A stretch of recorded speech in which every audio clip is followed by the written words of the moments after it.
Weili Zhang last fought in February, and she won a decision over Tatiana Suarez, defending her strawweight belt for a third time after recapturing the belt. Latest rumor about her is she's on to bigger things, literally bigger things, moving out to 125 and challenging Valentina Shevchenko for her title.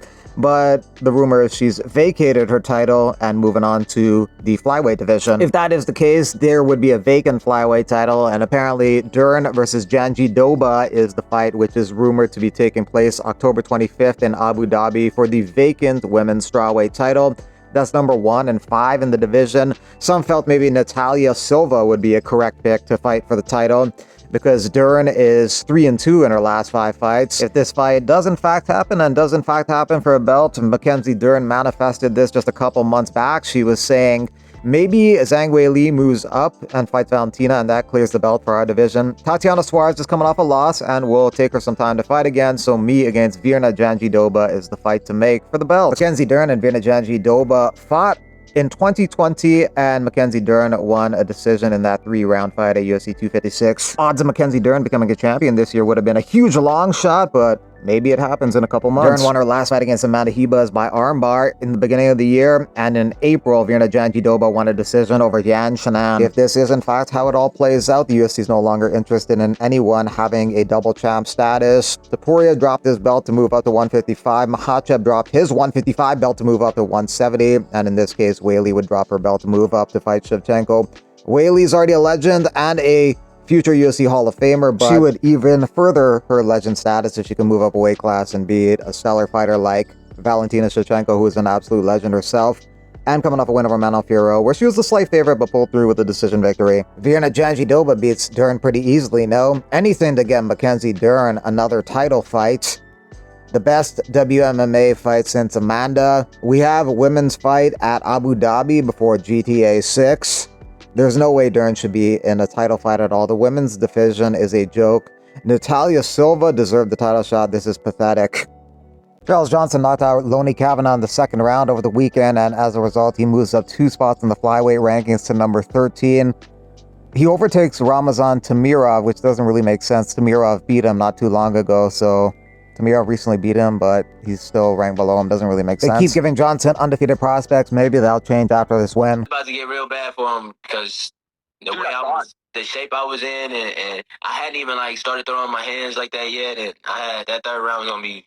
I was gonna throw over 100 strikes in the third round. Dude, I was getting ready to go. I was gradually working there, and then I noticed I started hitting him, and my energy started going up, and I was just and his punches got slower. I started seeing everything, and I got him out of there. But luckily I got him out of there earlier, because the third round it was gonna get really bad for him. Aljamain Sterling beat Brian Ortega over the weekend, so he moves up 2 spots in the featherweight rankings to number 5. Brian Ortega drops 2 spots to number 7. Some people think he should be ranked even lower. He's only had a couple wins in the past 7 years. He did not look good over the weekend. I don't know if he's going to continue fighting at 145. Probably can't make the weight. Maybe he will try his hand at 155. That was the plan. The plan for Lerone Murphy and Volkanovski is for them to fight in December. Well, that's the plan that they have. I don't know if the UFC is on board, but it kind of makes sense. Diego Lopez is going to be fighting Jean Silva. Yair Rodriguez ain't getting a title shot. Mozart Elvev ain't getting a title shot either. So I guess that pretty much leaves Murphy versus Volk possibly at the end of the year. In the main event over the weekend, Johnny Walker stopped Zhang Mingyang in the second round, and consequently Walker moves up 1 spot to the number 12 position. Zhang drops 1 spot to 15 in the 205 division. The UFC will bring a numbered event to Salt Lake City, Utah at the Delta Center next year. They call them numbered events now, no more pay-per-views, because pay-per-views end at the end of this year. Khabib thinks that Arman Tsarukyan got an 80% chance of beating Topuria, whereas 20% chance of Topuria winning that fight. He thinks Tsarukyan's ability to control distance and use kicks will be a key factor, on top of the usual wrestling that he has. Khabib thinks these tools will allow Arman to neutralize Topuria's boxing and keep the fight at range where Ilya's power is less effective. It seems the UFC want to do Arman versus Topuria. Obviously, Arman's down. He wants a title shot. And Topuria does not seem down. He doesn't want to take that fight. He thinks that it's a liability having him fight Arman because Arman might pull out. He did that one time where he pulled out at the last second, but other than that, he hasn't. So I don't know if we should demonize him forever for a one-time slip-up. Ilya Topuria versus Paddy Pimblett is also something that the UFC may consider doing. Chael Sonnen thinks that is the biggest fight they could do for Ilya Topuria, even bigger than Islam Makhachev versus Ilya Topuria. Islam and Ilya is not this massive fight that people are trying to make believe it is. It could, with a little bit of time. I'm just sharing for you. Those guys are a little bit too close to the trees to see the forest. Ilya Topuria versus Paddy the Baddy does a bigger gate than Ilya Topuria versus Islam right now. You put a belt around Islam, maybe we're having a different conversation. Ante D'Elia takes on Marcin Tybura next weekend in Paris. D'Elia and Tybura fought 10 years ago, and Tybura won that in the first round TKO after D'Elia injured his leg. D'Elia is coming over from the PFL. His nickname is Walking Trouble, nationality Croatian. 25-6 record, 6'5". He's trained with Korokop and Tom Aspinall, UFC heavyweight champion Tom Aspinall. He'll probably do well in the UFC. It doesn't take much to do well in the heavyweight division in the UFC. Something Long Zhao got robbed in his own country fighting in Shanghai over the weekend. I don't know how I lost the fight. I didn't get taken down. I was leading on the striking, but that's me. I'm always going to bring a war. Always looking for a bonus thanks to everyone who comes watch me fight. He lost the first round, but started turning it up in round 2 and had a strong third round. No UFC this weekend, but you have a Misfits boxing taking place in Manchester, England, which involves 2 former UFC middleweight fighters. Former UFC middleweight champion Luke Rockhold taking on former UFC middleweight title challenger Darren Till.